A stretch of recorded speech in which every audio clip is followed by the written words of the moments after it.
Uh, well, first of all, a very, very warm welcome to our dear friend, Macartney from the UK. Yes. And we can't tell you enough how honored we are tonight to have you here at the Zoom call, Mac. And we know you haven't been too well, so we even appreciate it even more. And we wish you a really well and speedy recovery, of course. Yeah.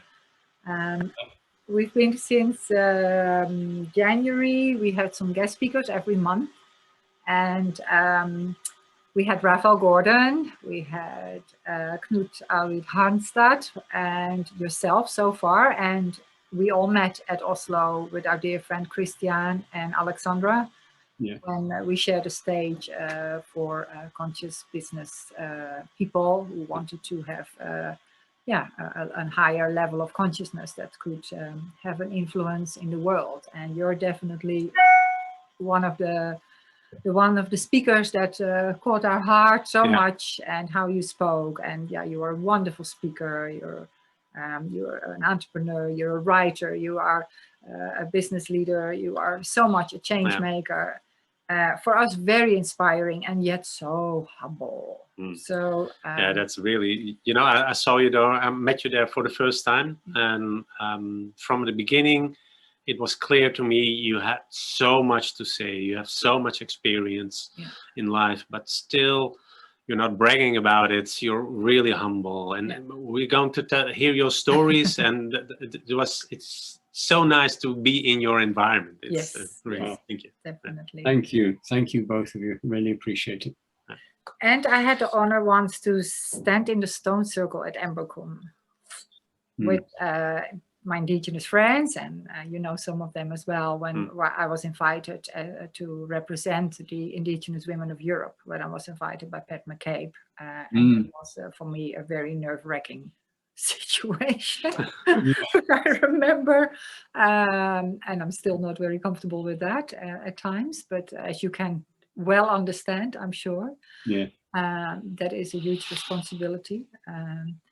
However, to stand there with those women and all the other women and men who came to that circle at the place that you've created there was also a very profound experience in my life. So I'm glad. I should just mention, Claudia, that today at 7:30 in the morning, two people who had the skills had come down from the north of England, bringing a lot of York stone, which is 300 million years old.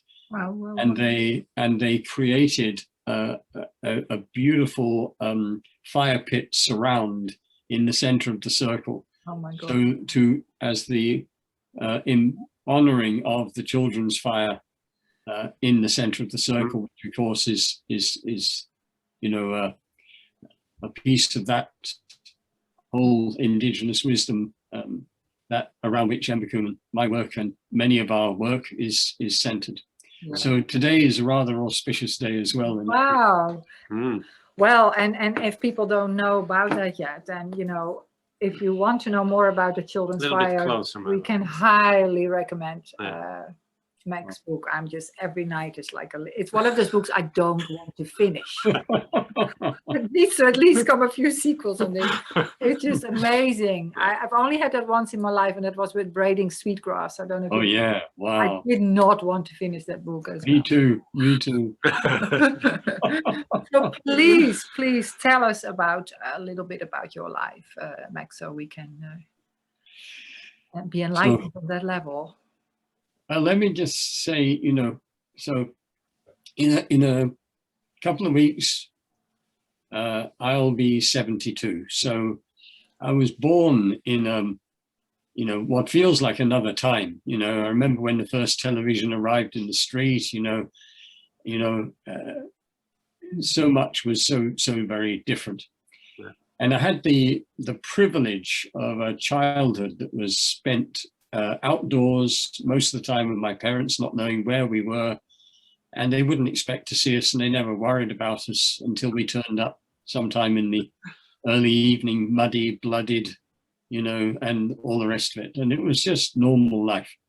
But I look back now and I feel that I was caressed and whispered to by the forest, by the woodland, by the streams, by all the places that I played, and my imagination was given full tilt. So then, of course, I go through the education system and they do their best to crush and squeeze all that out of me. Yes. And eventually I find myself at a point in my life where I just know that this life holds no interest for me unless I can re-engage that feeling I had as a child in an adult way. And basically, I mean, there are so many stories to this, but to try and narrow it down, I got into quite a lot of trouble. I ended up thinking I have to go and pull back somewhere and just immerse myself in nature. So I trained as a gardener for a while. I intervened in a fight between two executives. Overnight, I became a management consultant. And 3 years later, I was the head of consultancy. So it was just bizarre. And simultaneously, at the same time, I went looking for the teachers that I'd always longed for and never had. And they needed to be indigenous people because I knew would teach me and had the knowledge that I craved, really.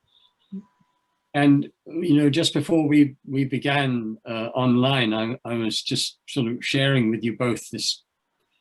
It's actually a very painful story for me at the time, but early on in my training with them, they took me down to the side of a small lake where there were some willows growing in the water. They called them the willow maidens. They were very young willows, very beautiful, very slender, very graceful. And there were about 20 of them and me, and they instructed me to pray aloud to the willows. Yep. Because they knew that I loved this earth.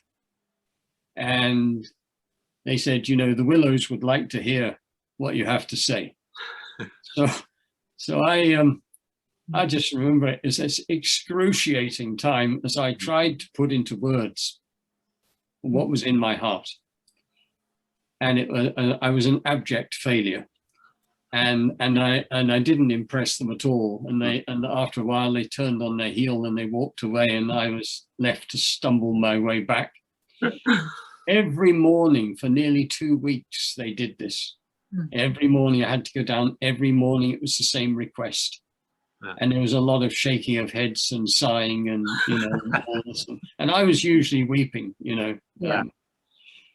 But I do see this time as a defining time when I was being challenged somehow to find my own voice, to find to express, to open the channels, to allow me to speak that which was most important for me to speak, and not to worry really what anybody else thought about it, but to revel in the joy of just living this life in the way that I wish to live it. And, you know, that was one of many times really, because it's been multiple steps ever since, and I've no reason to believe that it's going to finish anytime soon, because I certainly haven't arrived anywhere. I'm still work in progress. Yeah. And does it still take 2 weeks, or is it? Well, you know, the lovely thing is, I mean, now a lot of my work is speaking, speaking and writing, and you couldn't have chosen two things that terrified me more. And when I was first, because again, began with these people, when they first said that I had to speak and begin to share this story of restoration, this story of a renewal of how we might live on this earth in a different way, how we might change our businesses and understand business as a force for good in the world, and all of these things. they said you should speak about it. I said, no, you don't understand. I find it terrifying, you know, and I wouldn't be able to get more than a few words out without having a panic attack. And they said, well, that's okay. I said, no, it's definitely not okay, because I would just be standing on the stage wordless. Yeah. And they said, well, that would create quite a lot of tension, which people wouldn't get. And I said, no, I just have tears streaming down my face because I would be so humiliated. And they liked the idea of that. And they said, well, this would be really good because nobody would ever forget this. Worth every penny. So in the end, I just submitted.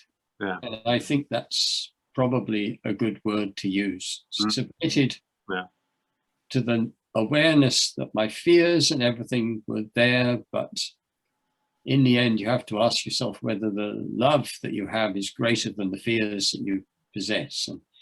And I knew the answer to that. Yeah. And the more you do it, of course, the easier it gets. And though it isn't always perhaps exactly as, you know, I'd like it to be, generally speaking, it works well. Yeah, and the way you do it now is very much in the storytelling as well, which I really yes. I speak a lot through stories, and I think again that's, you know, so many of the people that I've learned from taught through story. Yeah. And story is great because it creates, you know, drama and theater, but also sometimes it's sad and sometimes it's funny. And sometimes it's just stupid, and it doesn't really matter because these are our lives, aren't they? We go around trying to look professional or whatever it is, but underneath, the real human being keeps erupting out every now and then. And I find in story also people are disarmed. They let their defenses down, and also, you know, I mean, I've grown to be far less judgmental than I would have been a time when I felt I had the truth and I was out there to go and, you know, hammer it down the throat of whoever was there. Trying to convince the other that this is the path, this is the right way. Yeah. Yes, and of course it doesn't work, and also there's no integrity in it, and all the rest of it. So what I try to do now is just to share things which have touched me, moved me, and invite inquiry. And also I think, again, as we were chatting when we chatted, you know, a little earlier, you know, this is it's an invitation to a joyful life. It's nothing more than that. You know, it's an invitation to deep connection, and the wondrous beholding of the privilege of a human life, and to have fun, and you know, that's where I'm at with it, really. Yeah. Wow. Yeah. It's really beautiful. And yesterday, I think I had a nice conversation with one of the persons who live here in a monastery where we live. And at a certain moment, we came to a point that a lot of people don't know how to love themselves. But we came to at least a solution for us is take off the cover of judgment. Being the judge for yourself. Just a lot of people love yourself, that's difficult. But a lot of people know, I judge myself. And can you do something with that? And the love is already there. You don't have to do anything. It's already there. You need to take off the cover. And with that, we came to it's discover. You discover that love is already there. You're a wonderful being.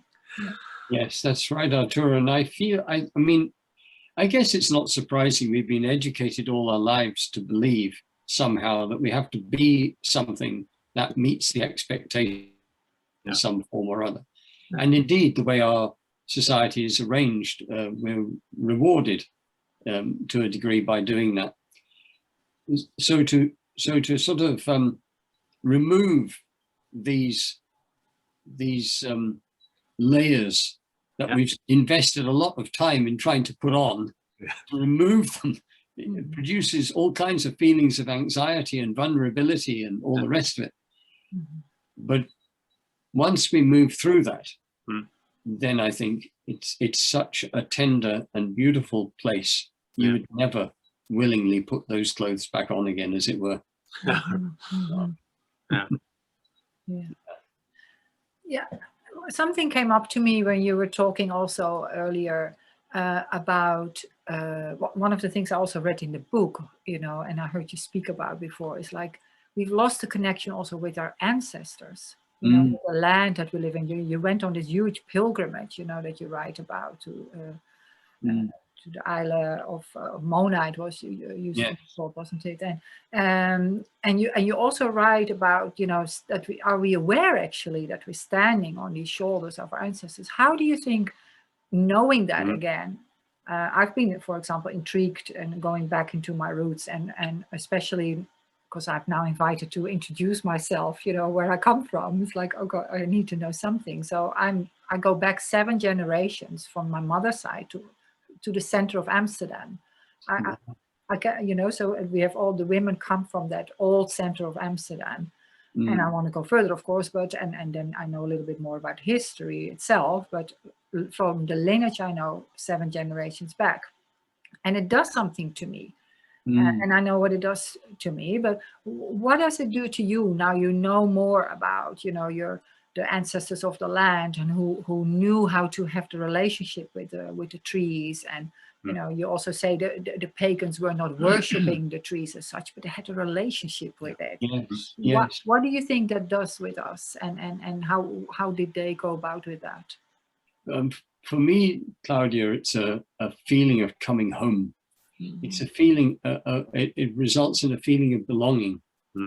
You know, I don't know how it is for you in the Netherlands, as it were, you know, but in Britain, there is such a level of embarrassment about our colonial past, and such a sense of shame around many people of how we have trampled on cultures of others and created, indeed, a contemporary business and modern day society that continues to do the same thing. So when those indigenous people spoke to me and they said, you know, we believe that you were once an earth honoring people, and our evidence for this is things such as how you used to build 2,000 years ago. You built your homes with the doorways facing the rising sun. You know, that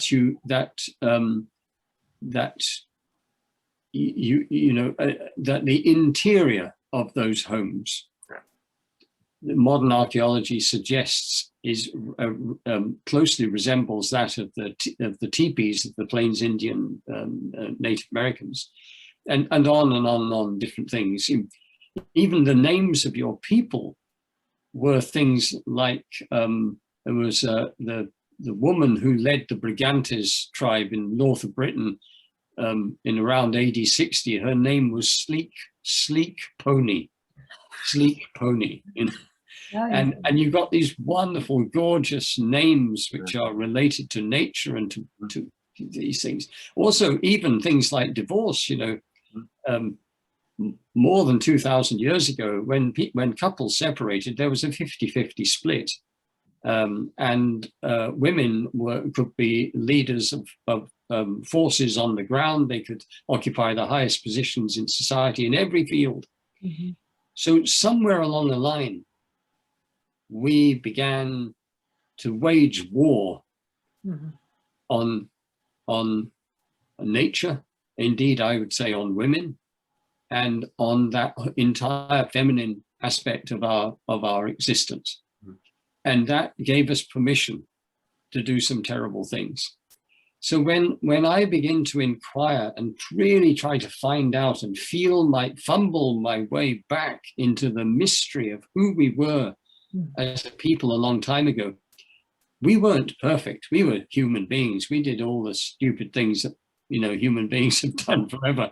But there was a level of awareness and connection and a sense of us that we had a place and that we belonged there, that we find present in many contemporary Indigenous people. So this is it. It's about respect and realizing that so much of what I enjoy in my life now, the peaceful society, which for the large part, compared to many that I live within, the fact that I can go to bed at night and not expect the door to be smashed in and people to come in and drag me screaming into the night, the fact that I have food and all these things is because of the efforts of others who've gone before me. So we stand on the shoulders, and I think it also takes us back to a time when, like the Ojibwe in North America, maybe there was no word for animal because we were all family. Yeah. Nice. Wow. Yeah.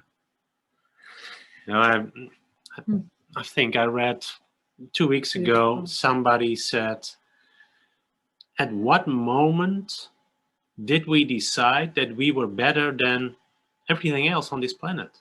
Yes. At what moment? we all live on this planet. We need each other. We are so interdependent and yes. And that was the first, I would say that would be the first sort of radical sign of us walking into a species-wide mental illness. Yeah. Exactly. It's the first step towards madness, really. Yeah. And when you then, it's a big leap. So if you want to tell more in between, please do, because in the Netherlands we say I'm hanging on your lips, but no. I love the story. This is a rather uncomfortable image. Yeah, I know. Well, there is one, just speaking this Ojibwe friend, I met him only a couple of years ago. He's a painter, and he came to the UK, and I got an invitation to come and meet him. I didn't know anything except he was a painter in Ojibwe tribe. But when I met him, he shared this story. He said, I was one of 2 Ojibwe people who were invited to Yellowstone National Park when the first wolves were released into the park, having been absent for 70 years. Wow. And we were invited to sing our welcome home song to the wolves as our brothers to come back to the land. And he just tells this wonderful story. And he said the pickup truck arrived and the rangers were there and the wolves were going to be released into this holding pen where they would acclimatize for a few weeks before they were then released into the park. So they opened the trailer and the first wolf just shoots out, runs as far as it can to the opposite end of the holding cage. Obviously, just wanting to be as far as it possibly could be from human beings. The 2 Native Americans begin their song, and they're pouring their hearts into this song, this ancient ceremonial song of welcome home, welcome back, my brother. And the second wolf begins to walk very slowly down the ramp, watching them and listening. And it's now no more than 20 feet from where they are. And suddenly, as they sing, it tilts its head back and it begins to sing with them. Wow. And it's just howling and singing with them. And they said at that point, they just erupted into tears. Of course. The rangers, everybody, and they just sang this song, and the wolf continued to sing with them until they finished. And then it walked off into the darkness. And he said, as they were packing up, he said that people were so deeply moved. But for us 2 Native Americans, he said, our joy at this experience was also tinged with a huge grief because nobody was there singing us back to our land. we are still forbidden, and there is no sign or plaque or mention of the fact that we too once lived wild and free. Yeah. And I think it's the same for us. So we're like strangers in our own land. And we have been educated to see everything as resources instead of family. And so, of course, we have very little respect. And we it's difficult for us. But on the other hand, this is the amazing journey. You know, imagine the parties and celebrations that will be held when we're actually able to come back into relationship with life and say, redefine the purpose of business, for instance, and say it is in service to the needs of human beings, in redefine the purpose of universities, of schools, of everything.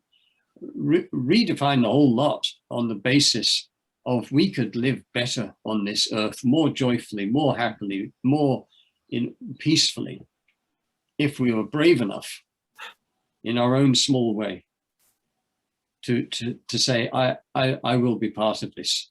I will not sit back and simply be an observer. I will engage. And that for me is the thrilling opportunity of this time now. Yeah, well, and I've got goosebumps, Mac. It's such an amazing story. And I think, and maybe that's a nice bridge to what I wanted to ask you. As for me, we need more. We can do everything on this planet now, technology and so on, but we need to ask the ethical questions with each other. We need this dialogue. We can do it. But why should we? If that's what I think it's also in your book. Is this beneficial for my children, their children, and so on? And can you elaborate on this a little bit? Well, how do you feel? What do you think about that? Yeah, well, I mean, you know, I often in my considerations around leadership, why I ended up saying a leader is someone who is who cares deeply enough to do something about it. You know, a leader is someone who's brave enough to act in alignment with what they know in their hearts to be right and true. And hence we have rather less leaders than we thought we had, you know. But it is a choice. It's a time of choice. And that is the great gift that I think we were given as a species, which set us apart from at least most other animals. So whereas my lovely little cat, you know, used to catch mice, you know, I never once found her on the doorstep with her head in her paws, considering the morality of killing mice. You know, she's a cat. So she kills mice. That's what she does, you know. And when the fox gets in the chicken run and kills all the chickens, it's silly to think in terms of this nasty fox. It's just fox. It does what it does. But we have this, we are given this great responsibility and this different thing, this opportunity to make choices. And those choices, that's what sits with us now. That's this this enormous challenge and opportunity that we have right now. And I, you know, I don't know what to say really. I think I mean, some people, every now and then I will get people saying, yeah, well, you know, fine, but just take a look at what's happening around the world. Do you honestly think that you, or let's say conscious world agents, or, you know, or Unilever or whoever else, you know, can really make much of a difference against the full weight of everything? And my answer to that is, you know, I've no idea. But one thing I know is that I at least have the choice of how I use the time I have on this earth. And I choose to pitch it towards everything I can do that might secure a safe and peaceful and future beautiful life for my children, for children of all peoples everywhere around the world, and for the young of all more than human species. In other words, life. And it's not a weight on my shoulders. It's just I think there's gratitude and thankfulness that I've come to my senses enough to realize that this is in fact an invitation to a deeply fulfilling life. So that's where I think we are. It's an enormous time when people will choose, and they'll choose not only through conscious choices, but through unconsciously not doing anything about it. Just, and so your work around, consciousness and the invitation to go on the journey towards a deeper and heightened consciousness is what is needed for people to get this meta view and see beyond our own small worlds to this bigger one, and then begin to take action. Wow. Absolutely. Oh, Mac, we love you. It's so wonderful. So beautiful. And so many people we know will watch this and will just benefit from what you just shared. It will touch a chord in their hearts that they have already. And sometimes we just need that storytelling to be reminded of that. And hence this memory, that old memory that sits in our bones, in our DNA. Will remember somehow, and these stories, like you're saying now so eloquently, people will remember, I'm sure. Yes, I think they will. But it's so funny becoming a father very late in my life. So when my little boy, he's 4 now, but when he was 2, he sees me feeding a robin by my hand. I stretch out my hand with food on it, and the robin comes and lands and eats food. He's blown away by this. He wants the robin to land on his hand.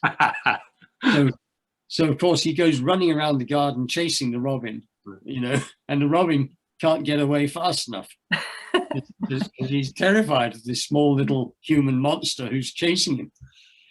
So we go through this whole thing of me trying to help him understand that he needs to become still. And then he needs to soften and take the tension out of his little body. And then he needs to just not track the robin with his eyes, but just remain there. And one day, when he was about 2.5 years old, the robin lands on his hand and takes food. And I feel, and this last weekend, so he's 4 now, we planted our potatoes. And in a pot, he planted his potato. So we go through this lovely thing of, what are we doing? We're planting a potato, Dada. And said, yes, let's plant a potato. How many potatoes?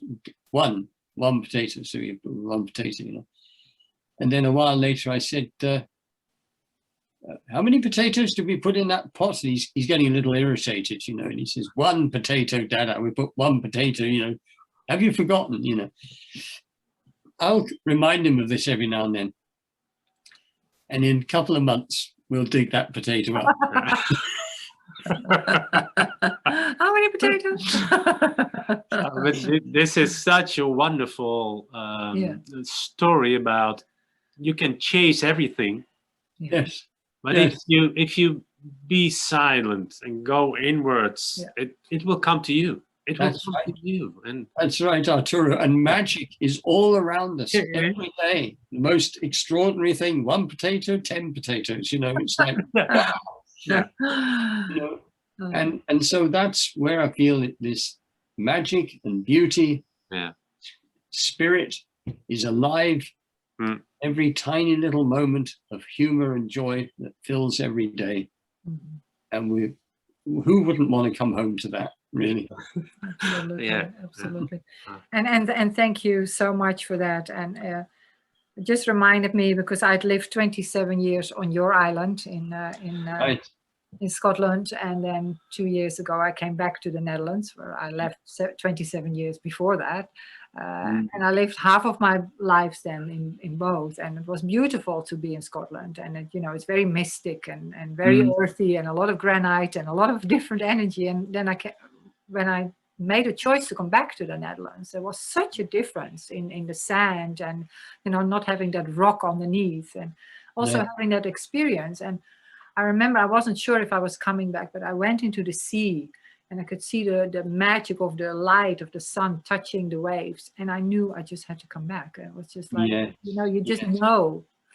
And also have that experience of difference of lands, and where our ancestors have lived for so long. So that's right, and this is the truth, isn't it? There is no hierarchy of nice, good land, bad land. It's all has its own unique beauty and energy. And I think how wonderful in our lives to have the opportunity for many of us to live in some of these different places and feel these different things. Absolutely. Yeah. But I'm like you. I mean, when I was looking for our land, I started in Poland, because I realized I could buy hundreds of thousands of hectares of land in Poland with bears and salmon in the rivers and everything. But I kept having to face the fact of how on earth would I ever make this work? So then I rather grudgingly moved to France. And I said, well, here in France, I could buy not hundreds of thousands, but a few hundred, hectares of land. And then I'm sat there, and I've still got these Native Americans' voice saying, don't you think Britain needs some of this? So it was with considerable kind of resentment and all the rest of it, I finally gave in to the idea of having land here. Yeah. But in truth, it's been like falling back in love again with what, and loving visiting other lands and the fact that they are different, but also knowing where home is. Yeah. Yes, I fully understand. Well, I hope at one point, like, we'll have the delightful experience of inviting you, of welcoming you here in the Netherlands. And thank you. Yes. You'll be delighted to know that the wolves have come back in the Netherlands here since a few years. Yes, I heard. Isn't that amazing? Wow. So let us take you there, to the places where they still roam wildly here as well. Yes. Wonderful. And thank you very much. Thank you so much for this wonderful story and connection. And is there anything you feel you want to share with our viewers before we sign? One little thing. I attended a conference in Norway, in Oslo, on another occasion. Okay. And one of the speakers was this very elderly African-American man called, with this wonderful name, Cordy Tyndall Vivian was his name. He died, I think, about a year ago. He was 90 something when I met him. And he's a very tall, extremely slim man, and he sort of flowed onto the stage. And he didn't speak long. He was an advisor to 5 US presidents on civil rights. Wow. And he said, there are only 2 questions anyway. What do you live for?